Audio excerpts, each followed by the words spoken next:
পরীক্ষার দিন সকালে কেউ যদি ডিম খেয়ে যায় তাহলে পরীক্ষা নাকি ডিম পায়। এটা ভুয়া কথা, ডাহা মিথ্যা। আমি সব সময় ফাইনাল পরীক্ষার দিন সকালে ডিম খেয়ে যেতাম আর পরীক্ষা দিয়ে ফার্স্ট হয়ে যেতাম। এজন্য ডিম খেয়ে গেলে কেউ ডিম পায় না। আমরা বিশ্বাস করি খাইরিহি ওয়া শাররিহি মিনাল্লাহি, ভালো হোক মন্দ হোক করে কে? আবার ছোটবেলায় বলা হতো ওষুধ খাওয়ার সময় বিসমিল্লাহ পড়বি না, কারণ বিসমিল্লাহ বললে বরকত হয়, তোর রোগে বরকত হয়ে যাবে, মানে তোর রোগ বেড়ে যাবে। কি ডাকা ভুয়া কথা। সব ভালো কাজের আগে বিসমিল্লাহ। অবশ্যই আপনি ওষুধ খাওয়ার আগে বিসমিল্লাহ পড়বেন। কি পড়বেন? আমাদের দেশে শেখানো হয় ওষুধ হাতে নিয়ে যখন তুমি খাবা তখন পড়বা আল্লাহু শাফি আল্লাহু মুআফি। এটারে উল্টায় আবার বাংলাদেশে আল্লাহ শাফি আল্লাহ মাফি। শব্দটা মাফি না, শব্দটা হচ্ছে মুআফি। আল্লাহু শাফি আল্লাহু মুআফি। খেয়াল থাকবে, পড়েন আল্লাহু শাফি আল্লাহু মুআফি, আল্লাহু শাফি আল্লাহু মুআফি। এটা কোনো হাদিসে নাই, পড়তে বলা হয় নাই, তবে অর্থটা খুব সুন্দর। আল্লাহ তিনি শিফা দান করেন, আল্লাহ রোগ থেকে মুক্তি দান করেন। ওষুধ আমি খাচ্ছি, মেডিসিন খাওয়া সুন্নাহ, কিন্তু ওষুধ আমারে শিফা দেয় না, মুআফাত দেয় না। আমারে শিফা দেয় কে? এই ঘোষণাটা, অ্যানাউন্সমেন্টটা বেশ ভালো। আপনি পড়তে পারেন, কিন্তু সুন্নাহ মনে করে না। এটা ভালো অর্থ, তাই পড়ি। আর বিসমিল্লাহ অবশ্যই পড়বে। সব ভালো কাজের আগে কি? বিসমিল্লাহ। আল্লাহ বুঝার তৌফিক দান করুন। তো এই যে এগুলো ভুয়া কথা, মাশহুর, এগুলোকে বলে মাশহুরুন বাইনা আলসিনাতিন নাস, মানুষের ঠোঁটে মুখে প্রচলিত, কোনো ভিত্তি নাই। এরপরে ছোটবেলা শুনতাম জট কলা খাওয়া যাবে না, মানে জোড়া কলা খেলে নাকি দুই বাচ্চা হয়। যমজ বাচ্চা নাকি হয়, একসাথে দুই বাচ্চা, বলে না? আমি আরো বেশি খাইতাম, বলতাম এটা তো আরো ভালো, এক লোকে দুই বাচ্চা হইলে দুইবারের কষ্ট একবারে সামনে, তাই না? এক একটা মায়ের এক একটা বেবি জন্ম দিতে কষ্ট হয় না? শুধু কষ্ট, কি পরিমাণে কষ্ট এটা মা জানে, বাবা জানে না। এজন্য বিষ্ণু বলেছেন মায়ের মর্যাদা বাবার চেয়ে কয় গুণ বেশি। আবার আল্লাহ বলেছেন হামালাতু উম্মুহু, বাবা তোমারে পেটে ধরে নাই, পেটে ধরেছে কে? ওয়াহানান আলা ওয়াহান, ব্যথা কষ্ট জ্বালা পেইন বাবা সহ্য করে নাই, করেছে কে? অফিসালহু ফি আমাইন, 2 বছর তোমারে বাবা দুধ খাওয়ায় নাই, দুধ খাওয়ালো কে? মায়ের এক ধারে দুধের দাম, কাটিয়া গায়ের চাম, পাপস বানাইলেও ঋণের শোধ হবে না, এমন দরদি ভাবে কেউ হবে না আমার মা গো, এমন দরদি ভাবে কেউ হবে না আমার মা গো। ঠিক কিনা? বিষ্ণু বললেন লাউ কাতাতা জিলদাক, গায়ের চামড়াগুলো কেটে রোদে শুকিয়ে যদি মায়ের পায়ের 2টা জুতাও বানিয়ে দাও, ছোটবেলা যে দুধ খেয়েছো সেটার এক ঢোক দুধের শোধ আদায় হবে না। এজন্য মা যে কি কষ্ট করে। এখানে বেশিরভাগই আমরা নরমাল প্রসেসে পৃথিবীতে এসেছি, তাই না? সিজারিয়ান বেবি খুব কম, থাকলে 1-2টা।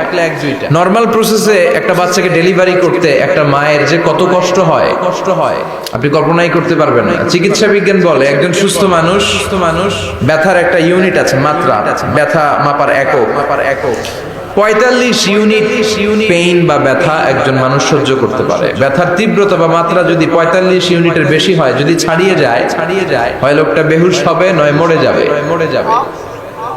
আমার আর আপনার মা যখন আমাদেরকে নরমাল প্রসেসে ডেলিভারি করেছেন তখন তারা 45 না 57 ইউনিট প্লাস 57 থেকে 60 ইউনিটের পেইনও তারা ছাড়িয়ে গেছে। 57 ইউনিটেরও বেশি ব্যথা তারা সহ্য করেছে, যেটা কোনো অ্যাক্সিডেন্টে আপনার দেহের 206টা হাড্ডি আছে, তো 20টা হাড্ডি একসাথে কোনো অ্যাক্সিডেন্টে ভেঙে গেলে যত ব্যথা তার চেয়েও বেশি ব্যথা। এজন্য মায়ের মনে কষ্ট দেয়া যাবে, মায়ের মনে কষ্ট দিয়ে জীবনে কেউ সফল হতে পারে নাই।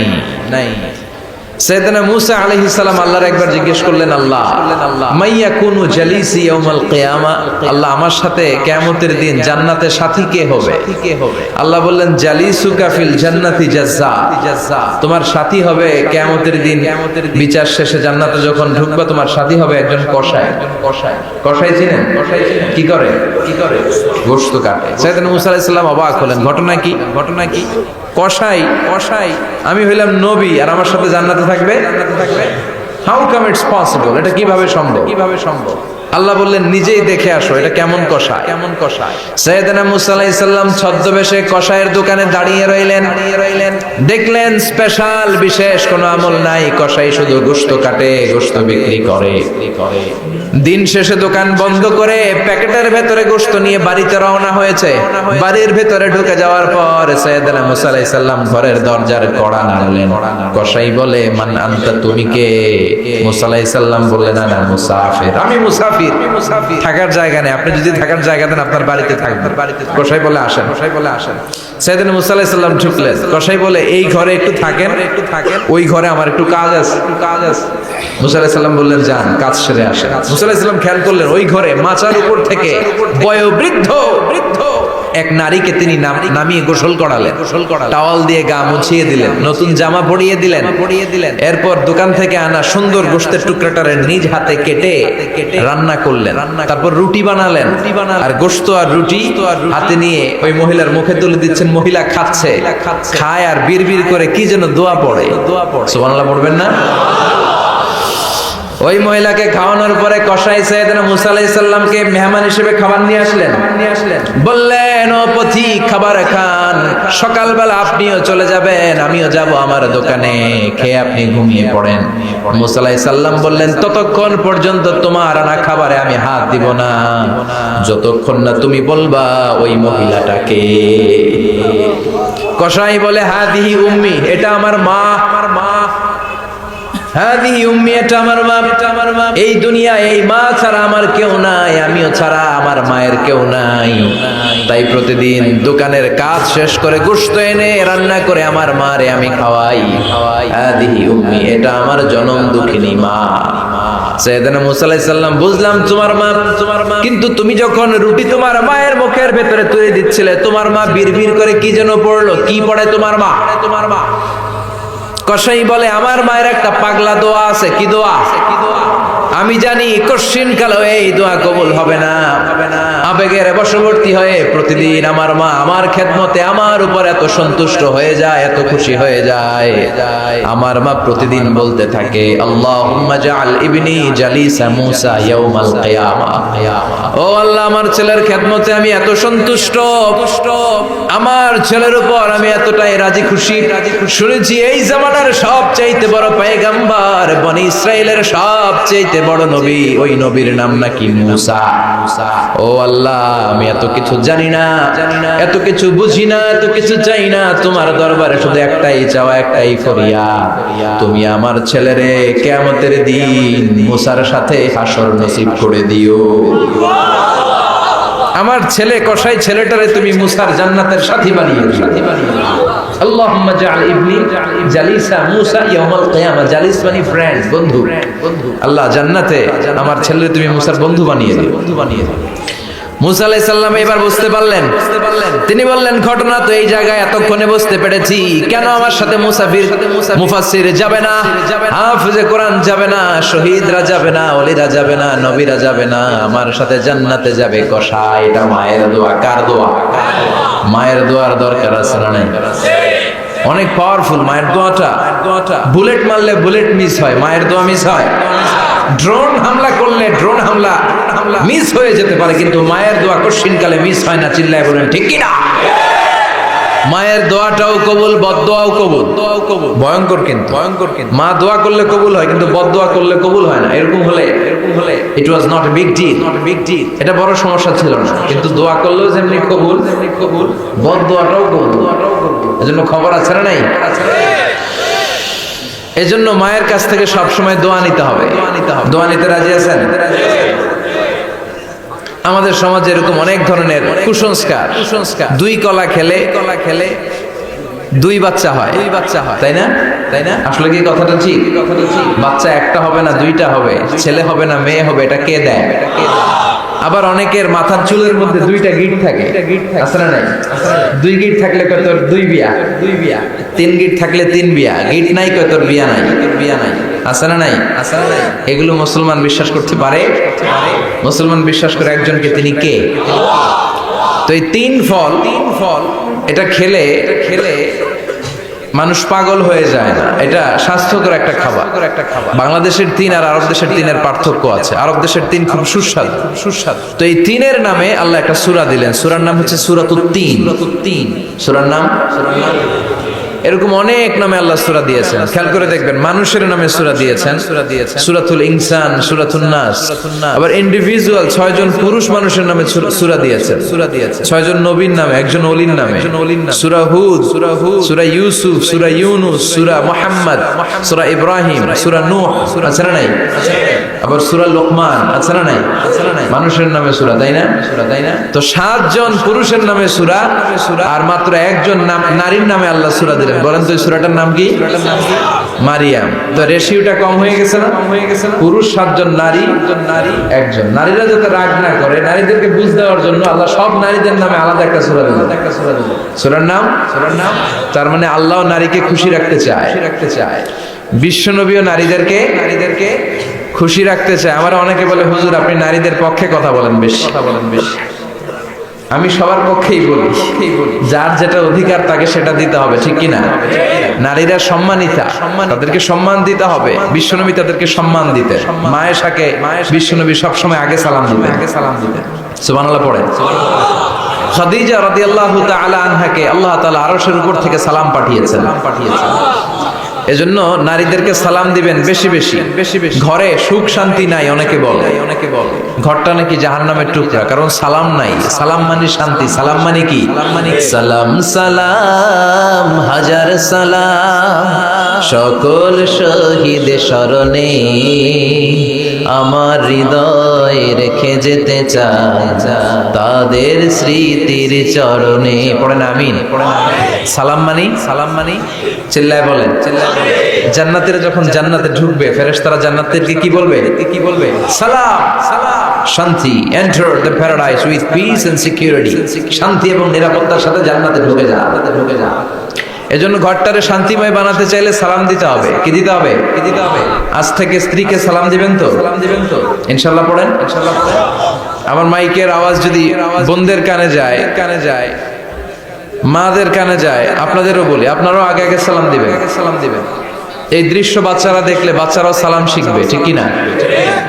মা খাদিজার ব্যাপারে আল্লাহ বলেছেন, জিব্রাইল তুমি যে খাদিজার আমার পক্ষ থেকে সালাম দিয়ে দাও।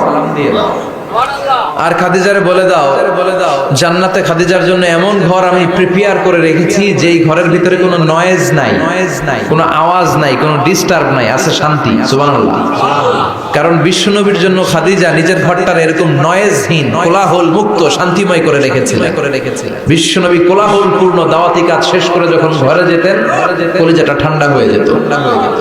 বিশ্বনবীর জন্য এমন একটা ঘর রেখেছিলেন মা খাদিজা। ওই ঘরে বিশ্বনবী যখন প্রবেশ করতেন, বাইরে যত মারপিট হয়েছে, মারামারি হয়েছে, কাফেরদের যত অত্যাচার সহ্য করেছে, ঘরে ঢোকার সাথে সাথে নবী সব ভুলে যেতে। এত মায়া, শান্তি, প্রশান্তির ঘর খাদিজা বানিয়েছিল।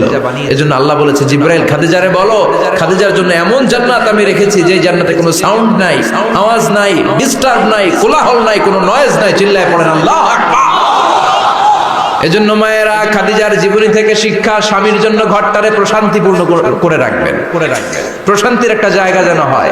কানের কাছে এসে বেশি বেশি ঘ্যান ঘ্যান করেন না। ঘরে ঢুকলেই চাল নাই, ডাল নাই, এটা লাগবে, ওটা লাগবে, ছেলের ওটা লাগবে। আস্তে আস্তে অনেক স্বামী হার্ট অ্যাটাক করে স্ত্রীর কারণে। জানেন ঠিক কিনা? ঠিক। সবাই ভুক্তভোগী। কমন পড়ে গেছে। দুই পক্ষরেই বললাম, স্বামীরাও সালাম দিবেন, স্ত্রীরাও দিবেন। সালাম মানে শান্তি। তো ঘরটারে শান্তি দিয়ে ভরে দিবে কে? আর একে অপরের প্রতি শ্রদ্ধাবোধ রাখবেন। তো নারীদেরকে খুশি করার জন্য আল্লাহ সূরা দিলেন, সূরাতুন নিসা। প্রাণীদের নামে অনেক সূরা আছে। সূরাতুল বাকারা আছে না নাই? বাকারা মানে কি? গাভীর দুধ খাবেন। বিষ্ণু বলেছেন গরুর গোশত খেয়েও কম, দুধ খেয়েও বেশি। আলাইকুম বিআলবানিল বাকার, তোমাদের উচিত গরুর দুধ খাওয়া। ফাইন্নাহা তুরাম্মু মিনাল আশজার, কেননা গরুর দুধ এটা হচ্ছে সবুজ ঘাস আর পাতার নির্যাস। ফি লাবানিহা শিফা, গরুর দুধে আছে শিফা। ও ফি লুহুমিহা দা, গরুর গোশতে আছে রোগ।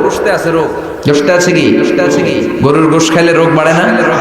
অনেক ডাক্তার আছে এরা সিরিয়াল নেয় না, যারা গরুর গোশত খায় বেশি বলে লাল মাংস যারা খাবে এরা যেন আবার সিরিয়াল না নেয়। আছে না নাই? বিশ্বনবীর খাবারের তালিকায় দুধ ছিল। বিশ্বনবী বলতেন বেশি বেশি দুধ খেও। এবং বিশ্বনবী বলেছেন মায়েরা যেন তাদের বাচ্চাদেরকে দুধ খাওয়ায়। মায়ের বুকে প্রথম যে দুধটা সেটাকে বলে শাল দুধ। এটা বাচ্চার জীবনের প্রথম প্রাকৃতিক টিকা। সুবহানাল্লাহ পড়েন। আমরা কত টাকা দিয়ে দামি দামি টিকা দেই, কিন্তু প্রথম টিকাটা আল্লাহ ফ্রি দিয়েছেন। সুবহানাল্লাহ পড়েন। বাকারার নামে সূরা দিলেন, আনকাবুত মাকড়সার নামে সূরা দিলেন, নাহাল মৌমাছির নামে সূরা, নামাল পিঁপড়ার নামে সূরা। সুবহানাল্লাহ পড়েন। এইভাবে আপনি খুঁজলে কোরআনের চ্যাপ্টারগুলো যে কত সুন্দর সুন্দর নাম দিয়ে আল্লাহ দিয়েছেন, তারই ধারাবাহিকতায় আজকের সূরাটির নাম দিয়েছেন আল্লাহ একটা ফলের নামে। কিসের নামে? 3 ফলের নামে। সূরার নাম কি? সাইয়েদনা বারা ইবনে আযিব রাদিয়াল্লাহু তাআলা আনহু বর্ণনা করেন, বুখারীর বর্ণনা। তিনি বলেন সামি'তু রাসূলুল্লাহ ইয়াকরাউ সূরাতাত তিন ফি সালাতিল ইশা, আমি বারা ইবনে আযিব রাদিয়াল্লাহু তাআলা আনহু এশার নামাজে বিশ্বনবীকে সূরাতুত তিন তেলাওয়াত করতে শুনেছি। কোন নামাজে? কোন সূরা পড়তেন? কোন নামাজে? কোন সূরা? মনে থাকবে? পড়বেন তো?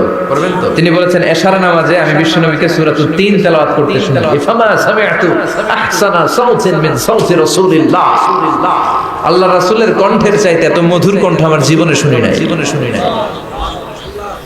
বিশ্বনবী যখন তেলাওয়াত করতেন সাহাবাদের কলিজা ঠান্ডা হয়ে যেত। সাহাবারা মাঝে মাঝে খাবার না পেলে ঘরে খাদ্য না থাকলে বিশ্বনবীর কাছে চলে আসতেন। এসে বিশ্বনবীর চেহারার দিকে তাকায় থাকতেন, ওনার কণ্ঠে তেলাওয়াত শুনতেন। বিশ্বনবীর তেলাওয়াত শুনলে চেহারার দিকে তাকায় থাকলে ক্ষুধার কথা তারা ভুলে যেত। কি কণ্ঠ ছিল বিশ্বনবী! অনেকে বলে সাইয়েদনা দাউদ আলাইহিস সালামের কণ্ঠ ছিল অনেক চমৎকার, এটা ঠিক, কিন্তু বিশ্বনবীর চাইতে বেশি সুন্দর না। আকাবা উপসাগরের তীরে বসে সাইয়েদনা দাউদ যখন তেলাওয়াত করতেন, সাগরের মাছগুলো সাগর ছেড়ে ডাঙায় চলে আসতো, বনের পশু বন ছেড়ে বাইরে আসতো, আকাশের পাখি আকাশ ছেড়ে দিয়ে নিচে নেমে আসতো। কিন্তু বিশ্বনবীর কণ্ঠটা এর চেয়ে বেশি সুন্দর ছিল। সুবহানাল্লাহ।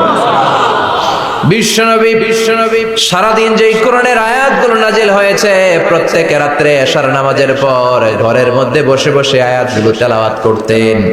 আর মক্কার আবু জাহেল, উতবা, শাইবা, ওয়ালিদ ইবনে মুগীরা সবাই লুকিয়ে লুকিয়ে তেলাওয়াত শোনার জন্য বাড়ির চিপায় চলে আসতো। আবু জাহেল, উতবা, শাইবা এটা কি বিশ্বনবীর পক্ষের লোক না বিপক্ষের? বিপক্ষের লোক হয়েও নবীর কণ্ঠের তেলাওয়াত শোনার জন্য পাগল। তাইলে কণ্ঠটা কি নরমাল কণ্ঠ ছিল? যেন তেন কণ্ঠ ছিল। আবু জাহেল ছিল মক্কা শহরের প্রেসিডেন্ট। সে ঘোষণা দিয়ে দিত কেউ মুহাম্মাদের কণ্ঠের তেলাওয়াত শুনবা না, শুনতে যেতে পারবা না। সবাইকে নিষেধ করে রাত্রিবেলা চোরের মতো নিজেই যাইত। সুবহানাল্লাহ পড়ে।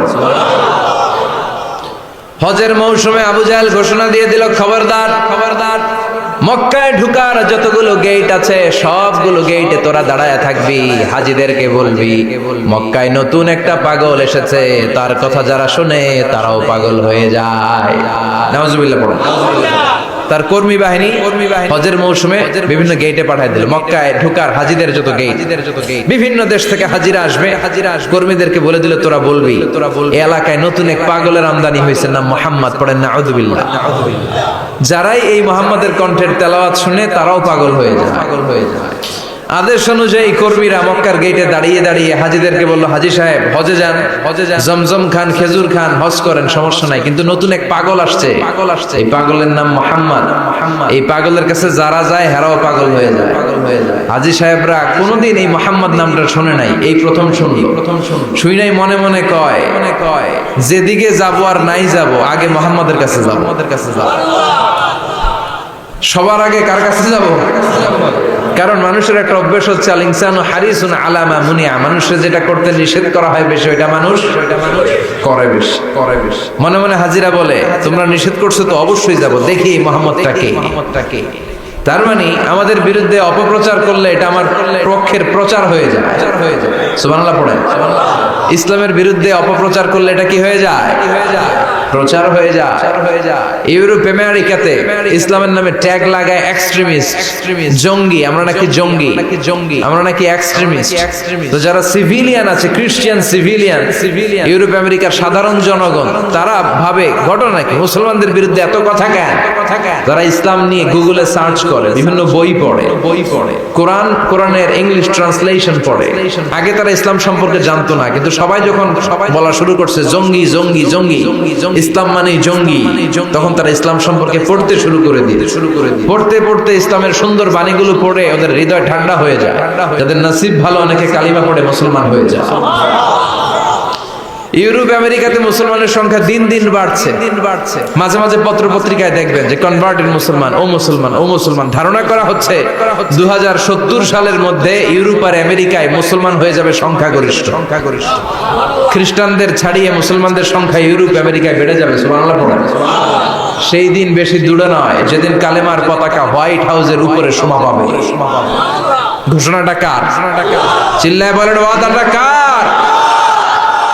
আবু জাহেল ঘোষণা দিয়েছে কেউ যেতে পারবে না, কিন্তু লুকিয়ে লুকিয়ে নিজেই যায়। একটা নির্ধারিত সময়ে বিশ্বনবী তেলাওয়াত করতেন। আর ওই তেলাওয়াতের সময় আবু জাহেল, উতবা, শাইবা, ওয়ালিদ ইবনে মুগীরা সবাই লুকিয়ে লুকিয়ে বিশ্বনবীর ঘরের চারদিকে কান পেতে মধুর কণ্ঠের তেলাওয়াত শুনতো। ফ্রি আরামসে শুনতো এই তেলাওয়াত। বিশ্বনবীর তেলাওয়াত যখন শেষ হয়ে যেত এরা ভাগলপুর দিত দৌড়। ফিরে যাওয়ার রাস্তা থাকতো একটা, কয়টা দেখা হয়ে যেত। একজন আরেকজনকে দোষারোপ করতো। আবু জাহেল বলতো কিরে তোর আসলি কেন? ওরা বলে তুই এলি কেন? দিনের বেলা ভাষণ দেশ মোহাম্মদের বিরুদ্ধে, রাত্রে বেলা চোরের মতো তুই আসিস কেন? একে অপরকে দোষারোপ কর। আবু জাহেল বলে ঠিক আছে, কাল থেকে আমিও আসবো না, তোরাও আসবি না। চল আমরা শপথ নেই যে কেউ আসবো না। দস্তখত দে, সিগনেচার দে, যেই আসবে তার মাথার চুল কামিয়ে আলকাতরা মেখে মক্কার বাজারে ঘুরিয়ে অপমান করা হবে। সবাই রাজি। আবু জাহেল বলে দে, রাজি হলে সিগনেচার দে। সবাইকে আবু জাহেল তুই নেতা, তুই আগে দে। আবু জাহেল 1 নাম্বার, নাম্বার 2 উতবা, নাম্বার 3 শাইবা, সবাই সিগনেচার। কালকে কেউ যাবে না। দিন গড়িয়ে রাত আসে। বিশ্বনবীর যখন তেলাওয়াত করার টাইম, ওই টাইমে আবু জাহেলের তেলাওয়াত শোনার প্যারা উঠছে। যারা সিরিয়াল দেখে, সিরিয়াল দেখার প্যারা আছে না একটা? 9টায় সিরিয়াল শুরু হবে, 8:30 থেকে প্যারা ওঠে। কথা কন। আমার সিরিয়াল শেষ হয়ে গেল, সব কাজ বাদ দে, তাড়াতাড়ি টিভির সামনে বস। আছে না নাই? আবু জাহেলের প্যারা উঠছে, তেলাওয়াত শোনার প্যারা। টসিং এন্ড টার্নিং, বিছানায় এপাশ ওপাশ করে আর মনে মনে ভাবে হায় রে, আর তো সময় নাই, এই তো শুরু হয়ে যাবে একটু পরে মুহাম্মদের তেলাওয়াত। না গেলে তো বড্ড মিস হয়ে যাবে। যাই আজকে যেরকম দস্তখত নিছি আর ধমক দিছি, কেউ যাবে না। আমি নিশ্চিত কেউ যাবে না, আমি একটু যাই। উতবা, শাইবা, ওয়ালিদ ইবনে মুগীরা প্রত্যেকের ঘর থেকে এই একই কথা ভাবছে যে আজকে তো যেই থ্রেড দিছে আবু জাহিল, আজকে কেউ যাবে না, আমি একটু যাই। সুবহানাল্লাহ পড়ো। আজকেও সবগুলো যে হাজির। বিশ্বনবী মন্ত্রমুগ্ধ করা সুরের ঝংকার তুলে তেলাওয়াত করছেন, আর সবগুলো মন্ত্রমুগ্ধের মতো তেলাওয়াত শুনছে। বিশ্বনবীর তেলাওয়াত শেষ, সব দিছে দৌড়। ফিরে যাওয়ার রাস্তা কয়টা? আজকেও দেখা। আবু জাহেল কয় কিরে তোরা আইলি কেন? সবাইকে আবু জাহেল তুই আইলি কেন? একে অপরকে দোষারোপ করে। এই ঘটনাটা শোনানোর উদ্দেশ্য হচ্ছে বিশ্বনবীর কণ্ঠটা যেন তেন কোনো কণ্ঠ ছিল না। এই কণ্ঠে সুরের ঝংকার ছিল, ঠিক কিনা? এজন্য সাইয়েদনা বারা ইবনে আযিব রাদিয়াল্লাহু তাআলা আনহু বুখারীর বর্ণনায় বললেন, ফামা সামি'তু আহসানা সাওতান মিন সাওতি রাসূলিল্লাহ, বিশ্বনবীর কণ্ঠের চাইতে এরকম সুরেলা কণ্ঠ আমার জীবনেও আমি শুনি নাই। আর বিশ্বনবীকে এই সূরাটা কোন নামাজে পড়তে শুনছে? পড়বেন তো আপনারা? আল্লাহ তৌফিক দান করো। এই সূরাটা আল্লাহ কসম দিয়ে শুরু করছে। কি দিয়ে? তিন ফলের কসম দিয়ে। মনে রাখবেন, মান কানা ইয়াহলিফ ফালইয়াহলিফ বিল্লাহ, যার কোনো কারণে কসম কাটতেই হয় সেজন্য আল্লাহর নামে কসম কাটে, আউলিয়া সুমত, আর না হলে যেন চুপ থাকে। আল্লাহ ছাড়া কারো নামে কসম কাটা যাবে? কিন্তু আমাদের দেশে অনেক কিছুর নামে কসম আছে না নাই? আমরা কোরআন শরীফের নামে কসম কাটি, অনেক সময় কাবার নামে কসম কাটি, মায়ের বুকের দুধের কসম, বিদ্যার কসম কাটি না? কাটা যাবে? শিকারপুরের লোকেরা আর কি কি জিনিসের কসম কাটেন বলেন? হ্যাঁ, মায়ের কসম না, মায়ের কসম কাটা যাবে না। আর কি কি জিনিসের কসম কাটেন বলেন?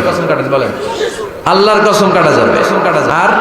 আর মাজারের কসম খাইছে না, মাজারের কসম কাটা যাবে। আর কিসের কসম কাটা এই দেশে? বইয়ের কসম না, বইয়ের কসম কাটা যাবে। আর আছে হ্যাঁ, আল্লাহ ছাড়া কারো নামে কসম কাটা যাবে, কিন্তু আল্লাহ চাইলে সবকিছুর নামে কসম কাটতে পারেন। চিল্লায় কোন সুবহানাল্লাহ। সে আল্লাহ বললেন, ওয়াত-তিনি ওয়াজ-যাইতুনি ওয়া তুরি সিনিনা ওয়া হাদাল বালাদিল আমিন। তিনের কসম। কিসের কসম? তিন ফুলের কসম। এজন্য আল্লাহ বলেছেন ওয়াত-তিন। চিল্লায় বলেন, কি পড়েছেন? সম্মানিত ভাইয়েরা, খেয়াল রাখবেন, কসম যখনই আল্লাহ কেটেছেন তখনই আল্লাহ ওয়াও ব্যবহার করেছেন। এটাকে বলে এই যে, এটা কিন্তু তাফসীরের আসল কথা, মনে রাখেন। ওয়াও আল কাসামিয়া, এটার বলে কসম কাটার ওয়াও। যত জায়গায় আল্লাহ কসম কেটেছেন তত জায়গায় আল্লাহ কি ব্যবহার করেছেন? চিল্লায় বলেন। আমরা অবাক হয়ে গেলে আমরা পড়ি ওয়াও, এই ওয়াও না, আমরা ওয়াও বলি না। অবাক করা জিনিস দেখলে কি বলে ছেলেবেলে? ওয়াও, এই ওয়াও নয়। এই স্টেজে রিং আসছে, মোবাইলে রিং আসলে ঝামেলা হবে। তো যত জায়গায় কসম তত জায়গায় ওয়াও। সবাই বলেন, যত জায়গায় কসম তত জায়গায়। যেমন আল্লাহ কোরআনে যুগের শপথ করেছেন, সময়ের কসম করেছেন। আল্লাহ বলেছেন ওয়াল আসর। কি বলেছেন? ওয়াও আছে না নাই? আল্লাহ পাহাড়ের কসম করেছেন, আল্লাহ বলেছেন ওয়াত-তুর। আল্লাহ ফজরের কসম করেছেন, আল্লাহ বলেছেন ওয়াল ফজর। জিলহজের প্রথম 10 রাতের কসম করেছেন, তিনি বলেছেন ওয়ালায়ালিন আশর। জোর আর বেজরের কসম করেছেন, তিনি কি বলেছেন? ওয়াশ-শাফঈ ওয়াল ওয়াতর। তারই ধারাবাহিকতা এখানে তিনি তিন ফলের কসম কেটেছেন, আর তিনি বলেছেন তিন। চিল্লায় বলেন, তিনি কি বলেছেন? মানে তিনের কসম। কিসের কসম? তিন ফল। ডুমুর ফলের কসম কেটেছেন, কারণ এই ফলের অনেক উপকারিতা আছে। এটা আরব বিশ্বে, আরবদের কাছে খুবই গুরুত্বপূর্ণ, সুস্বাদু একটা ফল। কালো ডুমুর হয়, সাদা ডুমুর হয়। এই ডুমুর ফল খেলে ডায়াবেটিক্স রোগীদের অনেক উপকার হয়। ডায়াবেটিক্স আমাদের জাতীয় রোগ না? ডায়াবেটিক্স আছে কার? অনেকের আছে না? এই ডায়াবেটিক্স আল্লাহ ভালো করে দিবে। কি খাবেন? ডুমুর ফল খাবেন। অনেক নারীদের ইররেগুলার মেনস্ট্রুয়েশনাল পিরিয়ড হয়, অনিয়মিত অনিয়ন্ত্রিত মাসিক। এই ডুমুর ফলের সেদ্ধ করা পানি যদি খায়, তাদের মাসিক নিয়মিত হয়ে যাবে। এটার মধ্যে অনেক স্ট্রেংথ এন্ড স্ট্যামিনা আছে। আর এই ফলটা জান্নাতি ফল। কি ফল? এটা জান্নাতি ফল। এই তিন গাছটা জান্নাতের গাছ। সাইয়েদনা আদম আলাইহিস সালামকে আল্লাহ বললেন ওয়ালা তাকরাবা হাযিহি আশ-শাজারাতা ফাতাকুনা মিনাল যালিমিন। ও আদম, তুমি আর হাওয়া মিলে জান্নাতে ঘুরো, জান্নাতে খাওয়া দাওয়া করো, যা মনে চায় করো, কিন্তু একটা নিষিদ্ধ গাছ আছে, ওই গাছের কাছে যাওয়া যাবে না। কার কথা? সব খাও, সব করো, কিন্তু নিষিদ্ধ গাছের কাছে যাওয়া যাবে। আদম আলাইহিস সালাম শয়তানের ওয়াসওয়াসায় পড়ে ওই গাছের ফলই খেয়ে ফেলেন। ওয়ালাকাদ আহিদনা ইলা আদামা মিন ক্বাবলু ফানাসিয়া ওয়া লাম নাজিদ লাহু আজমা। আমি আদমকে স্পেশাল একটা অর্ডার করেছি, ওই অর্ডার আদম রক্ষা করতে পারে নাই। পারবে কেমন? আদম তো ভুলে গেছে। আদম আলাইহিস সালাম কি করছে? ভুলে গেছে। ভুল করে তিনি খেয়ে ফেললেন। শয়তানের ওয়াসওয়াসায় পড়ে শুধু আদমই খান নাই, হাওয়াও খেলেন আলাইহিমাস সালাম। খাওয়ার সাথে সাথে ওনাদের জান্নাতের পোশাকগুলো খুলতে আরম্ভ করলো। নেকেড হতে শুরু করলেন। আদম আর হাওয়া দুইজনে কি হতে শুরু করলেন? উলঙ্গ হতে শুরু করলেন। গায়ের মধ্যে আর জামা নাই। সম্মানিত ভাইয়েরা, এখানে শিক্ষণীয় যে বিষয়টা সেটা হচ্ছে শয়তানের কাজ, শয়তানের মিশন জান্নাতেও যেটা ছিল দুনিয়াতেও এটা। শয়তানের মিশন হচ্ছে আদম জাত বনি আদমের দেহ থেকে কেমন করে কাপড় খোলা যায়, নারীদেরকে কেমন করে উলঙ্গ করা যায়। জান্নাতে যেমনি আদম আর হাওয়া আলাইহিস সালামের কাপড় শয়তান খুলেছে, দুনিয়াতেও শয়তান আমাদেরকে অশ্লীল বানাতে চায়। চিল্লায় বলেন ঠিক কিনা? এজন্য আমার মায়েরা, আমার বোনেরা, যাদের কানে আমার মাইকের আওয়াজ যায়, খবরদার, শয়তানের এই ওয়াসওয়াসায় ফাঁদে পা দেয়া যাবে না। শয়তান চেয়েছে জান্নাতে কেমন করে মা হাওয়ার কাপড় খুলে ফেলা যায়, দুনিয়াতেও শয়তান চায় কেমন করে আপনাদেরকে নেকেড বানানো যায়। ঠিক কিনা? বাংলাদেশে নারীদের কাপড় এখন দেহের মধ্যে বাড়ছে নাকি কমছে? আছি আমরা এখন জামানায়, লাজ শরম গেছে হারায়। ঠিক কিনা? পাতলা শাড়ির বাহার, পাখি ড্রেস, লেহেঙ্গা পোশাক দেখে নারীর লাজে মরে যাই। হাই হাই, আছি আমরা এখন জামানায়, লাজ শরম গেছে হারায়। ঠিক কিনা? পোশাক আশাক নারীদের খাটো হতে শুরু করেছে। এটা শয়তানের মিশন। এজন্য মায়েরা বোনেরা খবরদার, পোশাককে ছোট করবেন না, খাটো করবেন না। হেজাব পরবেন। এই হেজাবকে ফরজ করেছে কে? এই হেজাব আপনার অধিকার। আপনার অধিকার আপনি বুঝে নেন। হেজাব আপনার অহংকার। এই হেজাব হচ্ছে আপনার আভিজাত্যের প্রতীক। চিল্লায় বলেন ঠিক কিনা? নারী অধিকারের যারা কথা বলে, নারী আন্দোলনের কথা যারা বলে, তাদের কথায় কান দিবেন না। এরা বক্তব্যের মঞ্চে উঠে নারীর অধিকারের কথা বলে, কিন্তু তাদের ঘরেই নারীরা বেশি নির্যাতিতা। তাদের ঘরের কাজের মেয়েগুলাই বেশি নির্যাতিতা। চিল্লায় এখন ঠিক কিনা? তারাই লোহা গরম করে কাজের মেয়েগুলোর পিঠে ছ্যাঁক দেয়। তারাই সুযোগ পেলে ধর্ষণে সেঞ্চুরি করতে দ্বিধাবোধ করে না। চিল্লায় এখন ঠিক কিনা? শয়তানের মিশন জান্নাতে ছিল যেটা, দুনিয়াতেও এটা। পোশাক কি করে আলাদা করা যায়? এই জন্য হেজাব যেন আমরা ভুলে না যাই। হেজাব আপনার আভিজাত্যের প্রতীক, আপনার সৌন্দর্য, আপনার সম্ভ্রম, আপনার স্ট্যাটাস তো আপনার হেজাবের মধ্যে শোভা পায়। ঠিক কিনা? কিন্তু দিনকে দিন পোশাক ছোট হতে শুরু করে। নতুন নতুন অনেক পোশাক বেরোয় নারীদের। কি পোশাক আছে বলেন তো একটা? হ্যাঁ, পাখি। আর কি আছে? লেহেঙ্গা আর কিরণমালা। এগুলো পড়বেন না, হেজাব পড়বেন। হেজাবে একটা নারীকে যত সুন্দর, রূপবতী, গুণবতী, সুস্নিগ্ধা লাগে, অন্য কোনো পোশাকে লাগে? আল্লাহ আমাদেরকে বোঝার তৌফিক দান করেন।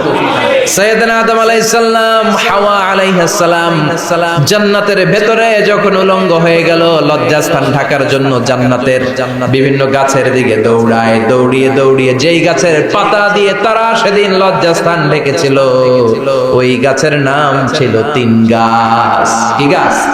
ওই তিনের কসম কোরআনে কেটেছে কে? সেজন্য আল্লাহ বললেন, ওয়াত-তিনি ওয়াজ-যাইতুনি ওয়া তুরি সিনিনা ওয়া হাযাল বালাদিল আমিন। সুবহানাল্লাহ পড়েন। তিনের কসম, জাইতুনের কসম। জাইতুন মানে জলপাই।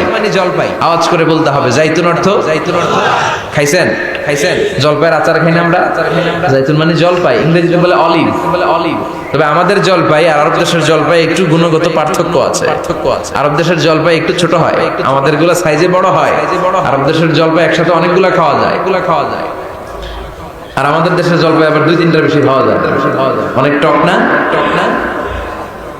এই 7টা জলপাই আর একটা তিন, এই মিক্স রেশিওতে যদি আপনি রেগুলার খান, আপনার বার্ধক্য রোধ হবে, আপনার স্বাস্থ্য ভালো থাকবে। আলহামদুলিল্লাহ পড়েন।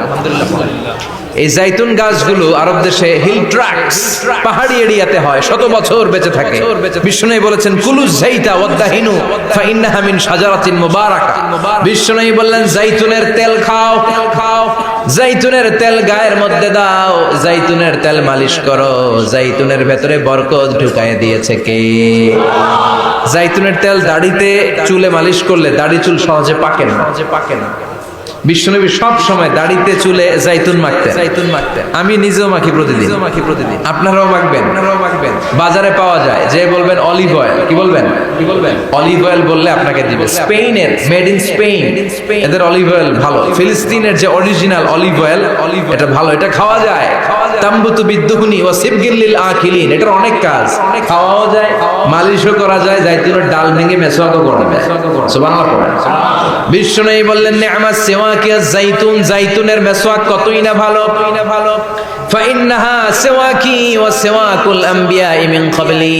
কেননা আমি বিশ্বনবী নিজে জাইতুনের ডাল ভেঙে মেসওয়াক করি, আমার আগে লক্ষাধিক নবীরা সবাই জাইতুনের ডাল দিয়ে মেসওয়াক করেছে। সুবহানাল্লাহ পড়েন। আপনার দেহের ব্যাড কোলেস্টেরলের লেভেল কমে যাবে যদি জাইতুন আপনি খান। দাড়িতে মাখবেন, চুলে মাখবেন। আবার সালাদের মধ্যেও জাইতুনের তেল দিয়ে খাওয়া যায় যদি এক্সট্রা ভার্জিন হয়। লেস দেন 1% অ্যাসিড দিয়ে এটাকে পিউরিফাইং করলে এটার বলে এক্সট্রা ভার্জিন। এরপর আরেকটা আছে ভার্জিন, 2% অ্যাসিড দিয়ে পিউরিফাইং করে। 3-4-5% অ্যাসিড দিয়ে পিউরিফাইং করলে ওটার বলে রিফাইন্ড পিউর। ওটা গায়ে মালিশ করবে। বরকত আছে না নাই? এজন্য এই দুইটার কসম কোরআনে কেটেছে কে? এরপরে রব্বুল আলামিন বলেন ওয়া তুরি সিনিন।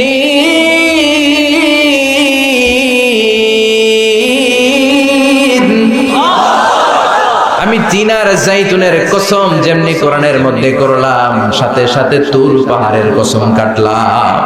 সুবহানাল্লাহ পড়েন। সাউথ সাইনা, দক্ষিণ সিনাইয়ে এই তুর পাহাড়ের অবস্থা। মিশরে দুইটা জেলা আছে, উত্তর সিনাই, দক্ষিণ সিনাই। এই দক্ষিণ সিনাইতে 2285 মিটার উঁচু এই পাহাড়।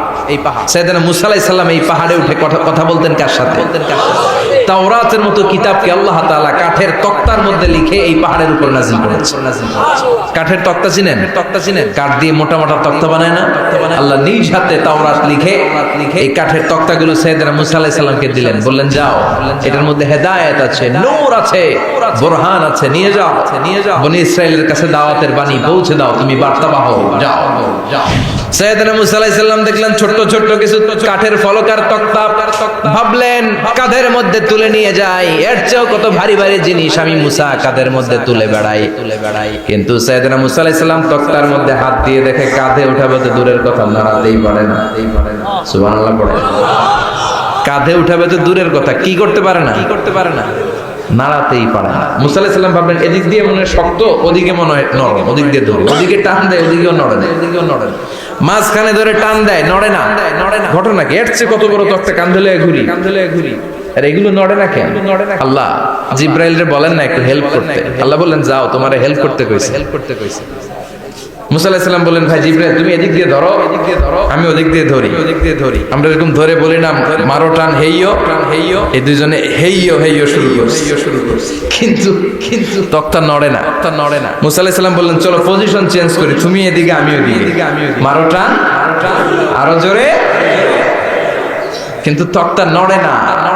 মুসা আলাইহিস সালাম বললেন আল্লাহ জিব্রাইলের যে সঙ্গী ফেরেশতা 11 বলো না একটু হেল্প করতে। আল্লাহ বলে যাও হেল্প করে আস।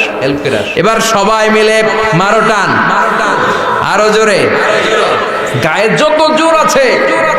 মুসা আলাইহিস সালাম তক্তা ধরে টান দিলেন, টানের চোটে প্রত্যেকটা লোমকূপ দিয়ে ঘাম বেরোতে শুরু করলো। এক একটা টানে কোমরের রক ছিঁড়ে যাওয়ার অবস্থা, কিন্তু তক্তা নড়ে। আল্লাহ ডেকে বললেন মুসা রক ছিঁড়ার দরকার নাই, আর ঘেমে অস্থির আর ঘর্মাক্ত হওয়ার দরকার নাই। আসলে তক্তার এত ওজন না, কিন্তু তক্তার মধ্যে যেই বাণীগুলো আছে বাণীগুলো কার? এটা আমার বাণী রে মুসা, এগুলো আমার কথা, এগুলো আমার দেওয়া কিতাব। এগুলো সাধারণ দুনিয়ার বাণী নয়, সাধারণ কথা নয়। এই জিনিসটা বোঝাবার জন্য তক্তার ওজন আমি বাড়িয়ে দিয়েছি। এবার ফেরেশতার সাহায্যের দরকার নাই, নিজেই টান দাও, দেখবা উঠাতে পারবা। সাইয়েদনা মুসা আলাইহিস সালাম এখন দেখে টান দিয়ে কাঁধে নেওয়া যায়। সুবহানাল্লাহ পড়েন। এই যে তুর পাহাড় তিনি মুসা আলাইহিস সালামকে দিয়েছিলেন, যেই পাহাড়ের উপরে, পাহাড়টার নাম তাওরাত কিতাব যে তিনি দিয়েছিলেন, যে পাহাড়ের উপরে, পাহাড়টার নাম কি? তুর পাহাড়। বিশ্বনবী মেরাজে যখন গিয়েছিলেন সাইয়েদনা জিব্রাইল এই তুর পাহাড়ে বিশ্বনবীকে নামিয়ে বললেন অন্ধকার, ইয়া রাসূলুল্লাহ উদউল্লাহ, আল্লাহর কাছে দোয়া করো। বিশ্বনবী বললেন জিব্রাইল দোয়া করলাম, কিন্তু কোন জায়গায় কোন পাহাড়ের উপরে আমারে নামালা? আমি তো এলাকা চিনি না, পাহাড় চিনি না, কোন পাহাড় এটা? সাইয়েদনা জিব্রাইল বললেন, নবী হাদিহি জাবাল মুসা তুরে সাইনা, এটা আপনার ভাই মুসার পাহাড়, তুর পাহাড়। সুবহানাল্লাহ, সুবহানাল্লাহ। এটার চূড়ায় বিশ্বনবী দোয়া করেছেন এবং ইয়াজুজ মায়াজুজের আক্রমণ থেকে বাঁচার জন্য ঈসা আলাইহিস সালাম কিয়ামতের আগে সব মুমিন বান্দাদেরকে নিয়ে তুর পাহাড়ের উপরে উঠবে। সুবহানাল্লাহ পড়েন। আমি নিজেই তুর পাহাড়ের উপরে উঠছি দুইবার জীবনে। আমি মিশরে ছিলাম তো ওখানে আমি শিক্ষা সফরে দুইবার আমরা প্রায় তুরে সাইনাতে সফর করতাম। ঠান্ডা একটা এলাকা, পুরো মিশরে গরম, ওদিকে ঠান্ডা। তিন ধর্মের লোকদের জন্য এটা একটা তীর্থস্থান। সবাই যায়, ইহুদিরা যায়, খ্রিস্টানরা যায়, আমরাও যেতাম। মাঝরাতে তুর পাহাড়ে উঠতে হয়। ফজরের সময় পৌঁছতে হয়, আবার 7টা-8টার দিকে ব্যাক করতে হয়। 10টা-11টার পরে সূর্যের তাপে পাথরের পাহাড় এত গরম হয়, ওখানে কোনো মানুষ দাঁড়িয়ে থাকতে পারে। আমরা উঠতেছি কাঁধের মধ্যে ব্যাগ নিয়ে, খ্রিস্টানরা উঠতেছে, ইহুদিরা উঠতেছে। ওটার উপরে খ্রিস্টানদের একটা চার্চ আছে, গির্জা। ইহুদিদের আছে একটা ছোট্ট সিনাগগ। ইহুদিরা যে জায়গায় নামাজ পড়ে ওটারে কি বলে? সিনাগগ। খ্রিস্টানরা যেটাতে নামাজ পড়ে ওটারে বলে চার্চ, গির্জা। আমরা যেটাতে নামাজ পড়ি মসজিদ। আমাদেরও একটা মসজিদ আছে ছোট। ফজরের সময় উঠলাম, উঠে তাকিয়ে দেখি সূর্য কিরণে পুরো তুর পাহাড়ের সিলসিলাতুল জিবাল, পাহাড়ি রেঞ্জ ঝিকিমিকি আলোতে সূর্যের কিরণে চমৎকার এক আভা, রক্তিম আভা ধারণ করেছে। সবাই মিলে আল্লাহর কাছে দোয়া করলাম। এই তুর পাহাড়ের কসম কেটেছে কে? রব্বুল আলামিন বলেন, ওয়াত-তিনি ওয়াজ-যাইতুনি ওয়া তুরি সিনিন ওয়া হাযাল বালাদিল আমিন। তিনের কসম, যাইতুনের কসম, তুর পাহাড়ের কসম, আর এই নিরাপদ শহরের কসম। এই নিরাপদ শহর দ্বারা উদ্দেশ্য হচ্ছে মক্কাতুল মুকাররমা। নিরাপদ শহর দ্বারা কোন শহর উদ্দেশ্য? মক্কা। যে মক্কার আগের নাম ছিল বাক্কা। মক্কার আগের নাম সবাই বলেন বাক্কা। মক্কার নামে আল্লাহ কোরআনে একটা সূরা দিয়েছে, সূরার নাম সূরাতুল বালাদ। লা উকসিমু বিহাদাল বালাদ ওয়া আনতা হিল্লুম বিহাদাল বালাদ। সুবহানাল্লাহ পড়েন। আবার এই শহরের নাম দিলেন আল্লাহ উম্মুল কুরা, জনপদ সমূহের মা। এই শহরের মধ্যে যারাই প্রবেশ করবে নিরাপত্তা দিবে কে? আবার এই শহরের মাঝখানে আল্লাহ এমন একটা ঘর তৈরি করেছে, গোটা বিশ্বের সব মুসলমান ওই ঘরের দিকে মাথা নুইয়ে সিজদায় লুটিয়ে পড়ে। সুবহানাল্লাহ পড়েন। ইন্না আউওয়ালা বাইতি উদিআ লিন-নাস লাল্লাযী বিবাক্কাতা মুবারাক। এই কাবা ঘরকে কেন্দ্র করে প্রতিদিন 120টা রহমত নাজিল হয়। চিল্লায় বলেন তো কয়টা? সিত্তিনা লিত-তাইফিন, 60টা রহমত যারা তাওয়াফ করে তাদের জন্য। আরবাঈনা লিল মুসাল্লিন, 40টা রহমত যারা নামাজ পড়ে তাদের জন্য। 60 আর 40 কত? বাকি আছে কয়টা? ওয়াল 20 লিন-নাযিরিনা ইলাল কাবা, বাকি 20টা রহমত যারা তাওয়াফও করে না, নামাজও পড়ে না, শুধু কাবার দিকে তাকিয়ে থাকে। সুবহানাল্লাহ পড়েন। আবার কাবার 4টা কর্নার আছে, একটা কর্নারের ভেতরে একটা পাথর আছে, এটাকে বলে ব্ল্যাক স্টোন কর্নার, হাজরে আসওয়াদের পাথর। এই পাথরে যেই চুমো দেয় পাথর, ওই চুমোদানকারীর জীবনের সব গুনাহ টেনে শুষে সব নিয়ে যায়। কিয়ামতের দিন আল্লাহ হাজরে আসওয়াদের 2টা ঠোঁট দিবেন, 2টা চোখ দিবেন, আর দাঁড় করিয়ে দিবেন। আল্লাহর সামনে দাঁড়িয়ে হাজরে আসওয়াদ সুপারিশ করবে। আল্লাহর কাছে বলবে, আল্লাহ এই লোকটা আমারে চুমু দিয়েছে, তার জন্য জাহান্নামের আগুন হারাম করে দাও। এই হাজরে আসওয়াদ পাথরের জন্য আমরা চুমু দিতে পারি, আল্লাহ তৌফিক দাও। জোরে পড়েন আমিন। এই নিরাপদ শহরের কসম। শহরটার নাম মক্কা। চিল্লায় বলেন শহরটার নাম। এটার মাঝখানে একটা ঘর আছে, আল কাবা আল মুশাররাফা। লক্ষ লক্ষ মানুষ এই কাবা কেন্দ্রিক প্রতিদিন ছুটতে থাকে। আল্লাহ বলেছেন এটা মাসাবাতান লিন-নাস, মানুষের মিলন কেন্দ্র। লক্ষ লক্ষ মানুষ এই কাবাকে ঘিরে নামাজ পড়ে। প্রতিটা জুমার দিন 10 লাখেরও মোর দেন 1 মিলিয়ন মুসল্লি কাবার চারদিকে জুমার সালাত আদায় করে। সুবহানাল্লাহ পড়ে। আজান হওয়া মাত্রই মৌমাছির মতো মানুষগুলো ছুটতে থাকে। কাবার আজান শুনেছেন? আল্লাহু আকবার, আল্লাহু আকবার, আল্লাহু আকবার,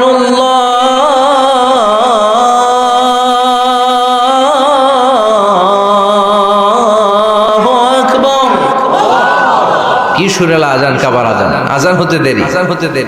আজান হতে দেরি, যদি 20-30 তলা হোটেলের কোনো ছাদ থেকে আপনি খেয়াল করেন দেখবেন মৌমাছির মতো ডানে বায়ে সামনে পেছনে চারিদিক থেকে সারে আল হিজরা দিয়ে সারে আজিয়াত রোড দিয়ে গাজ্জা দিয়ে জারওয়াল দিয়ে মেসফালা দিয়ে ইব্রাহিম খালিলি দিয়ে মানুষগুলো কাবার দিকে ঢুকতে শুরু করেছে, ঠিক কি না?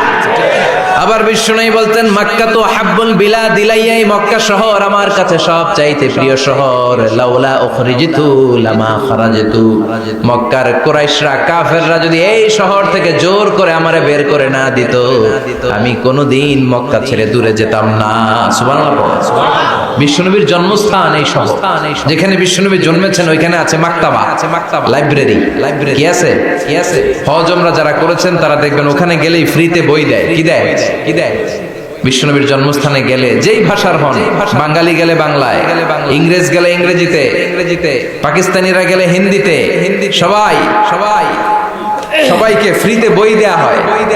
তার মানে বিশ্বনবীর জন্মস্থানে গেলেই বই পাওয়া যায়, ঠিক কিনা? বিশ্বনবীর জন্মস্থানের ঠিক পাশেই আবু জাহেলের জন্মস্থান। ওইখানে কি আছে জানেন? হ্যাঁ, হাম্মাম আবি জাহাল। বাঙালি হাজিদের বুক ভরা ঘৃণা তার জন্য। বাঙালি হাজিরা বলে আবু জাহিল্লার টয়লেট কই, যাইয়া সব ভরাই দিয়ে আসো। জেদ্দাতে নেমেই খুঁজতে আরম্ভ করে আবু জাহিল্লার টয়লেট কই। সবাই বলে এই না জেদ্দায় আসলেন, মক্কা তো 80 কিলো দূরে, আপনি যাবেন ওমরা করবেন, বিশ্রাম নেবেন হোটেলে, এরপরে জিয়ারা যখন করায় তখন ওখানে নেই, কিন্তু নাইমা একে আবু জাহিল্লার টয়লেট কই। কি ক্ষোভ তার প্রতি না, কি ক্ষোভ আর ঘৃণা। আর বিশ্বনবীর জন্য অন্তর ভরা ভালোবাসা আছে না নাই? এজন্য ইসলাম হচ্ছে শান্তির ধর্ম। জঙ্গিপনা যারা করে, সন্ত্রাসবাদের কথা যারা সমাজে উস্কে দেয়, তাদের জন্য ইসলামে কোনো শান্তি নাই। আবু জাহেল ছিল সন্ত্রাসদের লিডার, ঠিক কি না? Leader of the all terrorist, কুখ্যাত ইন্টারন্যাশনাল সন্ত্রাসী আবু জাহেল। আর বিশ্বনবী ছিলেন মুজাহিদ। বিশ্বনবী কি ছিলেন? মুসা আলাইহিস সালাম ছিলেন মুজাহিদ। ফেরাউন ছিল কুখ্যাত সন্ত্রাসী আর জঙ্গি, ঠিক কি না? সাইয়েদনা ইব্রাহিম ছিলেন মুজাহিদ আর নমরুদ ছিল জঙ্গি, ঠিক কি না? যারা ইসলামের পক্ষে কথা বলে তারা মুজাহিদ, আর যারা ইসলামের বিপক্ষে তারা সন্ত্রাস আর জঙ্গি। চিল্লায় বলেন ঠিক কি না? সে আল্লাহ ডেকে বললেন গোলামুত্তিনি ওয়াজ-যাইতুনি ওয়া তুরি সিনিনা ওয়া হাদাল বালাদিল আমিন। 3 ফলের কসম, জাইতুনের কসম, তুর পাহাড়ের কসম, বিশ্বনবীর জন্মস্থান মক্কাতুল মুকাররমার কসম। 4টা জিনিসের কসম কেটেছে কে? কয়টা জিনিসের? 4টা জিনিসের কসম কেটে আল্লাহ একটা কথা বলবেন। ওই কথাটার গুরুত্ব বেশি না কম? লাকাদ খালাকনাল ইনসানা ফি আহসানি তাকওয়িম। সবাই পড়েন, লাকাদ খালাকনাল ইনসানা ফি আহসানি তাকওয়িম। নিশ্চয় আমি মানুষের চেহারাটারে, আকৃতিটারে বড্ড চমৎকার আকৃতি দিয়ে তৈরি করেছি। সুবহানাল্লাহ। মানুষের মতো কোনো সুন্দর প্রাণী পৃথিবীতে নাই, আছে? গরু দেখবেন সবগুলোর চেহারা একরকম। কুকুরের অলমোস্ট সব কুকুরের কেন্দ্রীয় চেহারা এক। সব ছাগলের কেন্দ্রীয় চেহারা এক, কিন্তু একটা মানুষের সাথে আরেকটা মানুষের চেহারা মিলে।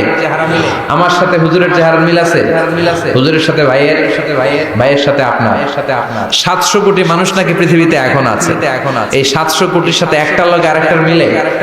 কত 700 কোটি ময়রা কবরে ভূতে হয়েছে, একটার সাথে আরেকটার মিল ছিল। আরো কত 700 কোটি যে কিয়ামতের আগে আসবে, একজনের সাথে আরেকজনের চেহারার কোনো মিল খাবে। এরপর আপনি হিউম্যান অ্যানাটমি নিয়ে গবেষণা করেন, পায়ের পাতা থেকে শুরু করে মাথার তালু পর্যন্ত একটার পর একটা অঙ্গ এমন ভাবে আল্লাহ তৈরি করেছে, পৃথিবীর কোন ডিজাইনারের কোন ডিজাইন দ্বারা এটাকে মাপজোক আর পরিমাপ করা সম্ভব না। চিল্লায় বলেন ঠিক কি না? এজন্য আল্লাহ বললেন লাকাদ খালাকনাল ইনসানা ফি আহসানি তাকওয়িম। মানুষকে চমৎকার আকৃতি দিয়ে তৈরি করেছে কে? আমাদের যে অঙ্গটা ঠিক যেখানে বসানো দরকার, ঠিক সেই অঙ্গটা আল্লাহ তাআলা ওইখানেই বসিয়েছে, ঠিক কি না? আল্লাহর সৃষ্টির মধ্যে কোনো খুঁত ধরার, ভুল ধরার ক্ষমতা কারো আছে? এক লোক বট গাছের তলায় বসে বিশ্রাম নিচ্ছে, আর বট ফল দেখে অবাক যে এত মোটা বট গাছ, ফলগুলো এত ছোট। বট ফল ছোট হয় না নাকি এত বড়? আর পাশেই ছিল কুমড়া গাছ, লাউ গাছ। আল্লাহরে গালে দিতেছে। আল্লাহর কি রুচি! চিকন চিকন কুমড়া গাছ, চিকন চিকন লাউ গাছ, এত বড় ফল, এত বড় ফল। আর ইয়া মোটা বট গাছ, এতটুকু ফল। আল্লাহর গালি দিতে দিতে ঘুমায় গেছে, ঘুমায় গেছে। আল্লাহরে গালি মারতে মারতে কখন যে ঘুমায় গেছে নিজেও জানেন। হঠাৎ একটা বট ফল পড়ছে একেবারে না, একেবারে না, লাফ দিয়ে উঠেছে, উঠে দেখে নাক দিয়ে রক্ত বেরোচ্ছে, ব্লিডিং, ব্লিডিং। নাকের রক্ত মুছে আর পড়তে আরম্ভ করছে আলহামদুলিল্লাহ। কি পড়ে, কি পড়ে, মনে মনে কয় আল্লাহরে কেন গালি দিলাম? ওই কুমড়া যদি এইখানে হইতো, এখানে হইতো, ওই লাউ যদি এইটার উপরে হতো, কুমড়া যদি একটা নাকের উপরে পড়তো, আমি নিজেই কুমড়া হইয়া যাইতাম, হইয়া যাইতাম। ঠিক কি না? সুবহানাল্লাহ পড়ে। মা খালাকতা হাদা বাতিলা। এমনি এমনি আল্লাহ কিছু বানায় নাই, যেখানে যেটা যতটুকু দরকার সেটা করে দিয়েছে কে? চোখ যেখানে থাকা দরকার চোখ দিছে কে? নাক যেখানে দরকার নাক দিছে কে? চোখ কান এদিকে না হয়ে যদি অন্যদিকে হইতো সুবিধা হইতো? চোখ দুইটা মনে করেন এদিকে নাই, আছে এদিকে, এদিকে একটা চোখ, এদিকে একটা চোখ, এদিকে, সুবিধা হইতো? সুবিধা হইতো। খাওয়ার সময় আমরা প্রথমে দেখি, নাক দিয়ে শুকি, তারপরে মুখে মার, তারপরে মুখে, ঠিক কি না? তো চোখ যদি পিছনে হইতো প্রত্যেকটা খাবার নিয়ে চোখটা দেখানো লাগতো এইভাবে, দেখানো লাগতো এইভাবে, তাই না? তাই না? নাকও যদি এইখানে না হয়ে এদিকে নাকটা হইতো, খাবার নিয়ে গ্রান ছুটতে চাইলে পেছনে নিয়ে, পেছনে দেখেন কি সেটিং, সেটিং। চোখ যদি এইখানে না থেকে মাত্র 2 ইঞ্চি উপরে যদি আল্লাহ দিত, এদিকে একটা চোখ, এদিকে একটা চোখ, এদিকে একটা চোখ, সেজদা দিতে পারতেন? দিতে পারতেন? চোখ বন্ধ করে সেজদা দেওয়া লাগতো, ঠিক কিনা? ঠিক কিনা? ফুটবল খেলতে পারতেন? খেলতে পারতেন? ফুটবলে হেড দিলে ডিমের মতো পোজ হয়ে যেত, চোখ হয়ে যেত, চোখ। সুবহানাল্লাহ পড়বেন না? দেখেন কানের কি সেটিং। কান যদি এইখানে না দিয়ে এই কানটা এই বগলের নিচে দিত, বগলের নিচে দিত, আর এই কান যদি এই বগলের নিচে দিত, আজকে ওয়াজ শুনতেন কেমনে? শুনতেন কেমনে? এমনে। হাত তোলেন সবাই, হাত তোলেন সবাই। 1.5 ঘন্টা হাজারি সাহেবের আলোচনা এমনে থাকেন, এমনে থাকেন 1.5 ঘন্টা, ঘন্টা হাত দুইটা তুলে তুলে থাকা যায় তো? হাত নামাইলে ওয়াজ শোনা যায় না, শোনা যায় না। হাত উঠাইলে শোনা যায়, শোনা যায়। সুবহানাল্লাহ পড়েন। যেখানে যেটা যেভাবে দরকার দিয়ে দিয়েছে কে? আবার এখানে এয়ার ক্যানেল দিলেন, অনেকে কয় এগুলা দিছে কেন? এই ক্যানেল, এই ক্যানেল কিন্তু দরকার, কিন্তু দরকার। ক্যানেল না থাকলে আপনার কথা ঢুকবে না, আপনি বুঝবেন না। অনেকের এই কানের ডিফেক্ট আছে, ডিফেক্ট আছে। ডিফর্মড বেবি, এই রোগ নিয়ে জন্মাইছে, নিয়ে জন্মাইছে। কানে মেশিন লাগানো লাগে, মেশিন লাগানো লাগে। এই ক্যানেলের সমস্যা, ক্যানেলের সমস্যা। এটা কেটে দিলে আপনি কান কাটা রমজান, কান কাটা রমজান। কান কেটে দিলে আপনি কান কাটা রমজান হয়ে যেতেন, হয়ে যেতেন।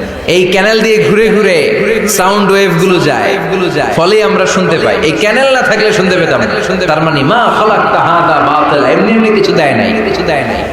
206টা হাড্ডি দিয়ে আমাদের মানুষের দেহ, ছোট্ট হাড্ডিটা আল্লাহ দিয়ে দিয়েছে এখানে, আল্লাহ দিয়ে দিয়েছে এখানে। এটার ভিতরে একটা ড্রাম আছে, এটার বলে air drum, air drum. Sound wave, শব্দ তরঙ্গ এয়ার ড্রামে নক করে, এরপরে outer air, middle air, inner air হয়ে ইলেকট্রিক্যাল সিগন্যালের মাধ্যমে যাই দেখে যায়, ব্রেনের সাথে কানেক্ট হতে হলে ইলেকট্রিক্যাল সিগন্যাল দিয়ে কানেক্ট হতে হয়, কানেক্ট হতে হয়। এই সাউন্ড ওয়েভ, শব্দ তরঙ্গগুলো ইলেকট্রিক্যাল সিগন্যাল দিয়ে ট্রান্সমিট হয়ে ব্রেনের হেয়ারিং নার্ভ, শুনবার যে স্নায়ু ওইখানে নক করে। নক করা মাত্র এই শব্দ তরঙ্গ আপনার শুনবার অনুভূতি জাগা, অনুভূতি জাগা। এই সূক্ষ্মাতি সূক্ষ্ম কাজ কত ছোট্ট আর অল্প সময়ে করে দিচ্ছে কে? চোখ দিয়ে তাকানো মাত্রই দেখি কত রঙের রং দেখি, দেখি। Human eyes can identify, can recognize more than 10 million colors. আমার কথা না, আমার কথা চক্ষু বিশেষজ্ঞদের কথা। মানুষের চক্ষু 10 মিলিয়নেরও বেশি রং, 1 মিলিয়নে 10 লাখ, 10 মিলিয়নে 1 কোটি, 1 কোটিরও বেশি ধরনের রং এই চোখ শনাক্ত করতে পারে। সাইজ মাত্র 2 মিলিমিটার, 2 মিলিমিটার ছোট্ট এই চোখ দিয়ে এত কিছু দেখার সুযোগ দিয়েছে কে? এই দুটি চোখ দিয়েছি বলে দেখো যে কত অপরূপ নয়নাভিরা, খেতে খামারের জুড়ায় জ্বালা বিধুরধু, তোমার দেয়া চোখের শুকুর জানাবো তার ভাষা কই, যতই দেখি ততই যেন পলক ছাড়া চেরই। সুবহানাল্লাহ পড়ো। যতই দেখি ততই যেন পলক ছাড়া চেয়ে রই। এভাবে আমাদের দেহের প্রতিটি অঙ্গ সেটআপ করেছে কে? আল্লাহু আকবার। এজন্য রব্বুল আলামিন বলেন, লাকাদ খালাকনাল ইনসানা ফি আহসানি তাকওয়িম। আমি মানুষকে সবচাইতে সুন্দর আকৃতিতে তৈরি করেছি। সুবহানাল্লাহ। আমরাই শুধু মাথা উঁচু করে দাঁড়াতে পারি, গরু এরকম মাথা উঁচু করে দাঁড়াতে পারে? গরুর মাথা নিচে, ছাগলের মাথা নিচে, সবার মাথা নিচে। মানুষই দুই পায়ে ভর করে শির দ্বারা মানে স্পাইনাল কর্ডের উপর টান টান হয়ে মাথাটা উঁচু করে এইভাবে দাঁড়ায়। পৃথিবীতে একটাই সৃষ্টি, এজন্য আল্লাহ সৃষ্টির নাম দিয়েছে আশরাফুল। যে মাখলুকাতের কাছে নূরের ফেরেশতাও সেজদা দিতে বাধ্য হয়েছে, ঠিক কি না? তুমি মাটির আদমকে প্রথম সৃষ্টি করিয়া ঘোষণা করিয়া দিলে শ্রেষ্ঠ বলিয়া, তাই তো নূরের ফেরেশতা করে আদমকে সেজদা, ঠিক কি না? তাই তো নূরের ফেরেশতা করে আদমকে সেজদা। সবার চেয়ে সম্মান দিলে মাটির আদমকে। আল্লাহু আল্লাহু তুমি জাল্লে জালালুহু, শেষ করা তো যায় না গে তোমার গুণগান। আল্লাহু আল্লাহু সুবহানাল্লাহ পড়েন। আশরাফুল মাখলুকাত বানালেন। এত এত বৈচিত্র্য মানুষকে আল্লাহ দিয়েছেন, বিবেক দিয়েছেন, আবেগ দিয়েছেন, বাক শক্তি, কথা বলার ক্ষমতা। কোন প্রাণীর আছে? সুবহানাল্লাহ কইবেন না? বিবেক দিয়েছেন, আবেগ দিয়েছেন, বাক শক্তি দিয়েছেন, উপলব্ধি করবার মতো ক্ষমতা দিয়েছেন। আশরাফুল মাখলুকাত বানিয়েছেন এই মানুষকে। এই মানুষের মধ্যে আল্লাহ অনেক ক্যাপাসিটি দিয়েছেন। আবার আল্লাহ বললেন, ওয়ামিন আয়াতিহি খালকুস সামাওয়াতি والأرض واختلاف ألسنتكم وألوانكم إن في ذلك لآيات للعالمين। আমার সৃষ্টির মধ্যে অসাধারণ সৃষ্টি, আকাশ এবং জমিন সৃষ্টি, গায়ের রঙের ভিন্নতা, ভাষার ভিন্নতা। সুবহানাল্লাহ। আমরা কোন ভাষায় কথা বলি? কথা বলেন। আপনি কি মনে করছেন সারা ওয়ার্ল্ডে এই ভাষায় কথা বলে? ইন্ডিয়ানরা বলে হিন্দিতে, ইংরেজরা বলে ইংরেজিতে, আরাবিয়ানরা বলে আরবিতে, ঠিক কি না? আমার দেশের বাইরের প্রথম সফর ছিল 2008-এ। সেই থেকে এক যুগ চলছে এখন সফর। ওই সফর যে কত দরকার ছিল, ওই সফরের আগে এই গ্লোবাল ইসলামকে দেখার সুযোগ আমার হয়নি। মানুষের যে কত ভিন্নতা, কত ভাষায় যে মানুষ কথা বলে। 2008 সালে আমি যখন আমার ইউনিভার্সিটিতে গেলাম, মাগরিবের সালাতের সময় পৌঁছেছি। আজান হওয়ার সাথে সাথে দেখলাম students of more than 100 nationalities they are coming out from their hostel to offer মাগরিব প্রেয়ার। মাগরিবের আজান দেখলাম হোস্টেল থেকে বিভিন্ন রঙের ছেলেপেলেরা মাগরিবের সালাত পড়ার জন্য বের হচ্ছে। এক একটার কালার এক এক রকম, এক একটার ভাষা এক এক রকম। আমরা বাংলায় বললে আরাবিয়ানরা বুঝে না, আরাবিয়ানরা আরবিতে বললে ইন্ডিয়ানরা বুঝে না, ইন্ডিয়ানরা হিন্দিতে বললে ইংরেজরা বুঝে না, চাইনিজরা মান্ডারিনে বললে কেউ বুঝে না। চিয়াং ফিয়াং জিয়াং এগুলো হচ্ছে চাইনিজ ভাষা। ইয়াং শিয়াং দিয়ে যখন কথা বলে কেউ বুঝে না। প্রথম মাগরিবের সালাত পড়ে আমি প্রথম নিগ্রো মানুষ আবিষ্কার করলাম। এর আগে কোনোদিন কালো মানুষ দেখিনি। সালাম ফিরে ডানে দেখে এক নিগ্রো, বায়ে দেখে আরেক নিগ্রো। আমি মনে করছি কেরামান কাতিবিন। এই নিগ্রো দেখে আমি দিছি দৌড়। সবাই কই দৌড়ান কেন? আমি বললাম এরা কারা? আমারে বলা হলো এরা আপনার বন্ধু। এরা কি? এই কালো লোক নাকি আমার বন্ধু। বললো 5 বছর এই নিগ্রোদের সাথে আপনার থাকতে হবে। 100টারও বেশি দেশের ছাত্র আমরা একসাথে থেকেছি। কারো ভাষা কেউ বুঝে না, কারো গায়ের রঙের সাথে কারো গায়ের রঙের মিল নাই। চিল্লায় বলেন সুবহানাল্লাহ। এজন্য রব্বুল আলামিন বললেন, লাকাদ খালাকনাল ইনসানা ফি আহসানি তাকওয়িম। আমি মানুষকে চমৎকার আকৃতিতে তৈরি করেছি। সুম্মা রাদাদনাহু আসফালা সাফিলিন। তারপর মানুষকে আমি আবার নিম্নমুখী করেছি। মানুষের সৌন্দর্যটা সব সময় থাকে না। এই যে যুবক অবস্থায় আমাদের কি সুন্দর চামড়া, কি সুন্দর দেহ, বয়স যখন 70-80 হবে এরকম থাকবে? কথা বলেন না। এই কালো দাড়িগুলো সাদা হয়ে যাবে। বয়সের ভারে মিজানুর রহমান আজহারি নুজ্জ হয়ে যাবে। লাঠি লাগবে তখন স্টেজে উঠবে। হায়াতে বাসায় থাকলে লাঠি নিয়ে উঠতে হবে। কথা কন। আমার নানা বাইরে দেখতাম গাড়িতে একটা লাঠি রাখতো। মরহুম পীর সাহেব গোলাম সাদেক সাঈদী গাড়িতে সবসময় লাঠি।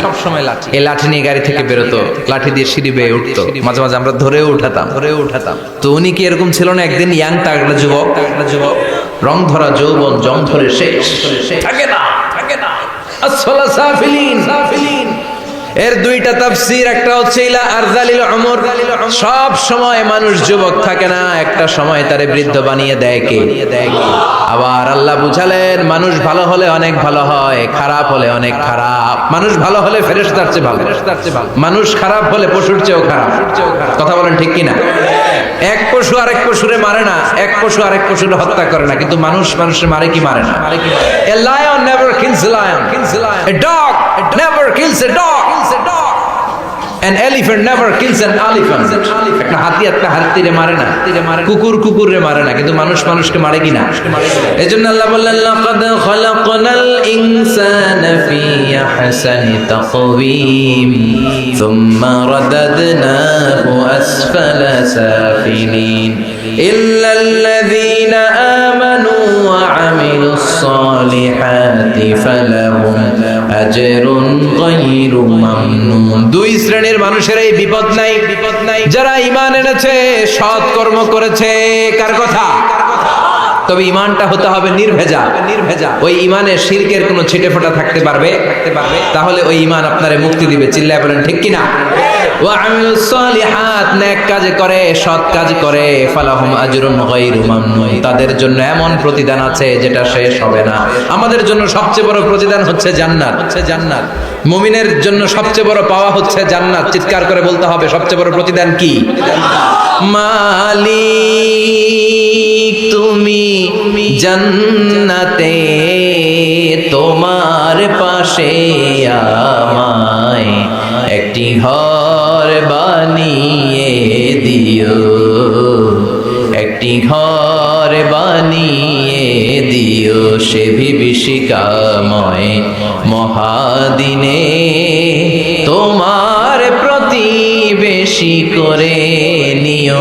মালিক তুমি জান্নাতে তোমার পাশে আমায় একটি ঘর বানিয়ে দিও। পড়েন আমিন, চিল্লায় পড়েন আমিন।